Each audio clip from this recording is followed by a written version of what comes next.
Si Abraham doon ay duha ka mga tawag. Ang unang tawag ni Abraham sa Genesis chapter 12. O ang iyang primerong tawag, it was a call of faith, a call of promise. No? Gingnan, ningon ang Ginoo kang Abraham, Abraham, biyak ka sa imong nasod, biyak ka sa imong panimalay, biyak ka sa imong ayutang natawhan, ug moadto ka sa yuta nga akong gisulti kanimo. Amen. Kay dito ta ka panalanginan. Mo nang primerong tawag kang Abraham. Pero ang ikangduhang tawag ni Abraham, makita sa Genesis chapter 22, it was a call to realization. Ang primerong tawag is a call of faith. Ang ikaduhang tawag is a call of work. Ang primerong tawag is a call of promise. Ang ikaduhang tawag is a call to realize.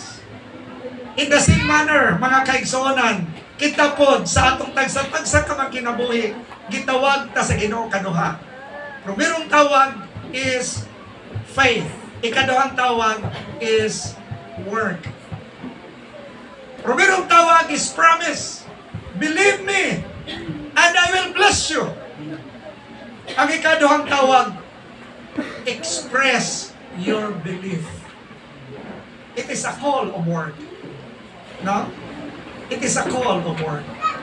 Parihura na mga kaigsoon nga, kung muskwila ta, primero magpa-enroll yun ta. Ikaduha, muadto yun ta. No? Kaya di man ta pwede mo graduate kung igor ta magpa-enroll. Nalista ang atong ngalan sa eskwelahan, pero kung dito muskwila, walay may tabo sa atong kinabuhi. Amen. Ingon anak po ang atong pagpangalagad sa Ginoo. Amen. Matagusan nato, doon ay tawag sa Dios sa pagtuo. Matagusan nato, doon ay tawag sa Dios sa mga saad. Nindot ang mga saad. Nindot ang kisgutan sa mga pulong sa Dios, mahitungod sa iyang mga saad. Pero kung dili kita mutikang padulong sa saad, walay mahitabo kanato mga kaigsuonan. Mo na nga kini atong isgutan